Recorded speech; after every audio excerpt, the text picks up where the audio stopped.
Hello students, how are you? I hope you all are fine. So today we are going to start the second chapter of Civics class 8th and the name of this chapter is Understanding Secularism. यानी secularism क्या है उसको हमने समझना है. Secularism means धर्मनिरपेक्षता. इससे जो लास्ट चैप्टर हमने पढ़ा था उसमें हमने सेकुलरिज्म के बारे में की फीचर्स ऑफ द कॉन्स्टिट्यूशन के बारे में हमने सेकुलरिज्म के बारे में थोड़ा सा डिस्कस किया था. इस चैप्टर में हम सेकुलरिज्म के बारे में डिटेल से पढ़ेंगे. So let's start this chapter. Imagine yourself as a Hindu or Muslim living in a part of the United State of America where Christian fundamentalism is very powerful. आप imagine कीजिए कि आप एक हिंदू और एक मुस्लिम की तरह एक अमेरिका के एक जगह पर रहते हैं जहाँ पर क्रिश्चियनिटी बहुत ज़्यादा पावरफुल है. Suppose that despite being as US citizen no one is willing to rent their house to you. अब आप एक क्रिश्चियन सिटीज़न नहीं हैं, इसलिए कोई भी आपको अपना घर किराए पर नहीं देना चाहता. How would this make you feel? ऐसे आपको कैसा फील होगा, कैसा महसूस होगा आपको? Would you no one would it not make you feel resentless? क्या ये आपको परेशान नहीं करेगा? What if you decided to complain against this discrimination and we are told to go back to India. और जब आप इसके बारे में शिकायत करेंगे, आपके खिलाफ भेदभाव हो रहा है and were told to go back to India, और वो लोग आपको कहेंगे अगर आपको बुरा लगता है तो आप अपने देश वापस इंडिया चले जाएं. Would this not make you feel angry? क्या आपको बुरा महसूस नहीं होगा? Your anger could take two forms. आपका गुस्सा दो तरह से है. First, you might react by saying that Christians should get the same treatment in place where Hindus and Muslims are in a majority. This is a form of retaliation. अब आप देखते हैं कि जहाँ पर हिंदू और मुस्लिम मेजोरिटी में रहते हैं वहाँ पर क्रिश्चियंस को एक अच्छे रूप में ट्रीट किया जाता है उनको. और you may take the view that there should be justice for all. और आप देखते हैं कि वहाँ पर सबके लिए न्याय एक समान है. You may fight saying that no one should be discriminated against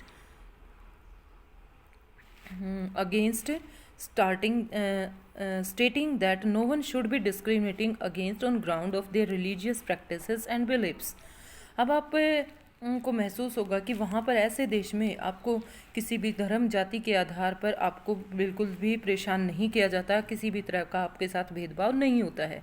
This statements rest on the assumption that all forms of domination related to religion should end. आपको लगेगा कि जो रिलीजन के आधार पर जो भेदभाव हो रहा है वो सब खत्म हो गया है. This is the sense of secularism. यही सेकुलरिज्म है. In this chapter you will read more about what this means in Indian context. अब इस चैप्टर में हम पढ़ेंगे कि भारतीय संदर्भ में सेकुलरिज्म का मतलब क्या है, भारत में सेकुलरिज्म को किस फॉर्म में देखा जाता है. History provides us with many example of discrimination. जो हमारा इतिहास है वो हमें बहुत सारे एग्जाम्पल देता है कि किस तरह से भेदभाव होते थे. Exclusion and prosecution of all the grounds of religion. धर्म के आधार पर कैसे भेदभाव होते थे. You may have read about how juice were persecuted in Hitler Germany and how several million were killed. हमने हिटलर के बारे में आप लोगों ने सुना ही होगा, जो कि एक ऐसा तानाशाह था जहाँ पर ज्यूस और नाजिज्म दो जातियों के लोग रहते थे. तो वो नाजी जाति को सबसे अच्छा मानता था और वहाँ पर जो ज्यूस थे उनके साथ बड़ा बुरा व्यवहार होता था. उसने बहुत सारे मिलियन ऑफ ज्यूस को मार दिया था. इसके बारे में हम डिटेल में 9th क्लास में पढ़ेंगे. Now however the Jewish state of Israel treats it's on Muslim and Christians minority quite badly. लेकिन अगर हम इज़राइल की बात करें तो वहाँ पर क्रिश्चियंस हैं वो माइनॉरिटी में, Muslim and Christian minority quite badly. तो वहाँ पर जेविश जो स्टेट है इज़राइल में treats it's on Muslim and Christian. वो मुस्लिम को क्रिश्चियंस को बहुत बुरी तरह से बिहेव करते हैं उनके साथ. In Saudi Arabia non Muslims are not allowed to build a temple. Saudi Arabia में तो यहाँ तक है कि जो मुस्लिम धर्म का नहीं है उनको किसी भी प्रकार के मंदिर, चर्च और वो लोग कहीं पर भी गैदर नहीं हो सकते, चाहे वो प्रेयर करने के लिए हों, कहीं पर भी उन्हें इकट्ठा होने की परमिशन नहीं है. यानी वहाँ पर जो वहाँ का धर्म है केवल उसको मानने वाले लोग ही वहाँ पर अलाउ हैं, बाकी को इस तरह की कोई परमिशन अलाउ नहीं है।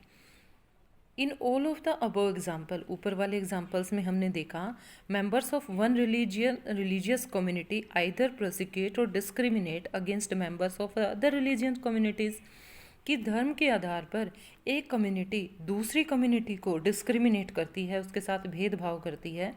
These acts of discrimination take place more easily when one religion is given official recognition by the state at the expense of other religions.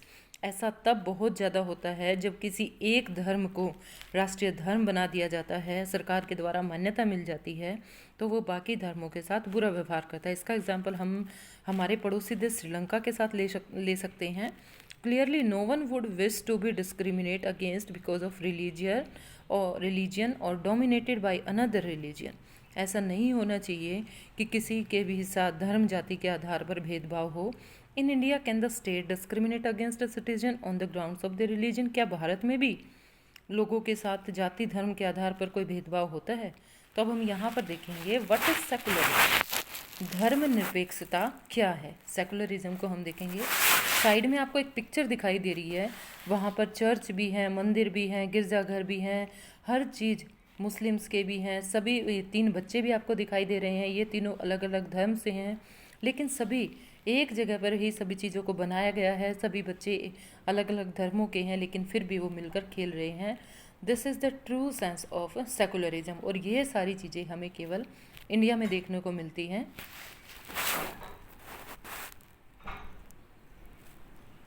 In the previous chapter, you read about how the Indian Constitution contains fundamental rights that protect us against the state power as well as against the tyranny of the majority.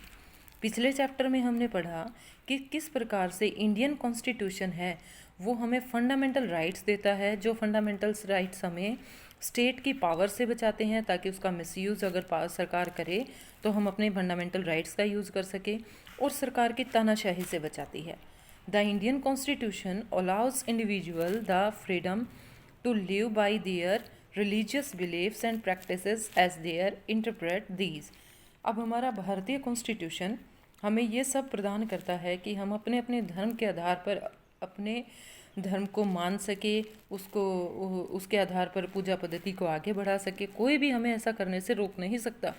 In keeping with this idea of religious freedom for all, ये इसका मतलब है कि सबको धर्म के आधार पर सबको आज़ादी है। India also adopted a strategy of separating the power of religion and the power of state. Bharat ने धर्म को और राज्य को अलग अलग रखा है। Secularism refers to this separation of religious from the state. Secularism का वही मतलब है कि धर्म को स्टेट से अलग करना। अगर सही डेफिनेशन है तो सेकुलरिज्म उसको कहते हैं जहाँ किसी भी धर्म को राष्ट्रीय धर्म नहीं माना जाता, किसी भी के साथ भी किसी प्रकार का धर्म के आधार पर कोई भेदभाव नहीं होता, सरकार सभी धर्मों को समान दर्जा देती है। That is called secularism.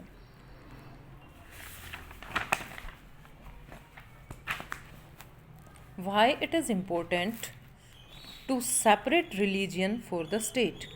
ऐसा क्यों ज़रूरी है कि स्टेट को रिलीजन से अलग किया गया है? As discussed above, the most important aspect of secularism is its separation of religions from the power. सबसे जो हम इसको डिस्कस कर चुके हैं कि स्टेट को उससे रिलीजन से अलग किया गया है। This important for a country, एक देश के लिए बहुत ज़रूरी है टू फंक्शन डेमोक्रेटिकली, कि वो लोकतांत्रिक ढंग से कार्य करे। Almost all countries of the world will have more than one religious group living in them.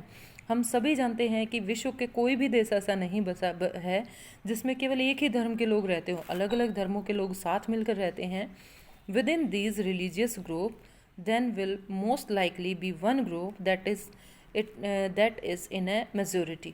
अब हमें पहले मेजोरिटी का मतलब समझना होगा। मेजोरिटी होती है बहुसंख्यकवाद, यानी किसी एक धर्म के लोग बहुत ज़्यादा संख्या में हैं और बाकी धर्मों के लोग थोड़े थोड़े हैं, तो जो ज़्यादा है संख्या में वो मेजोरिटी होंगे।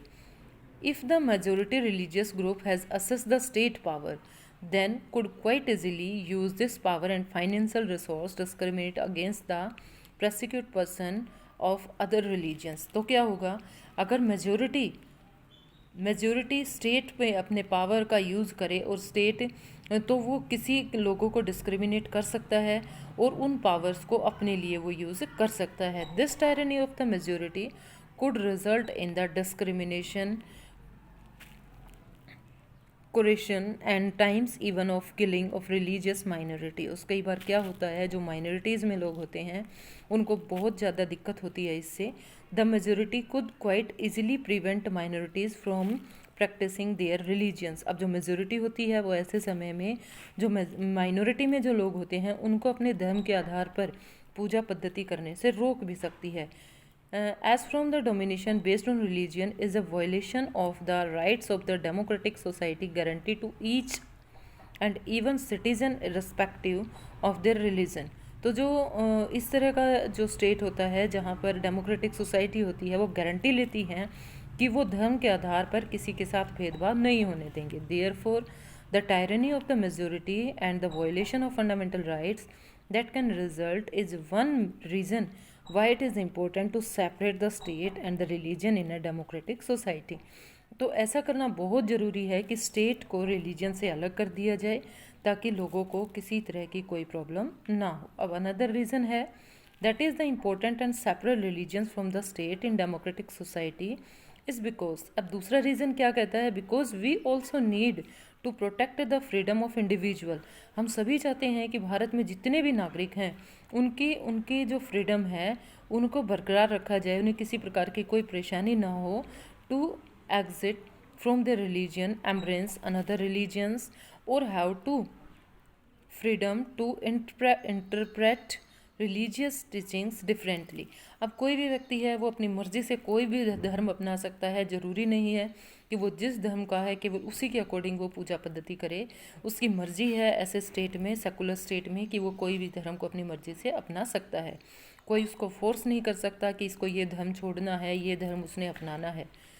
To understand this better point better, हमें एक एग्जाम्पल लेंगे।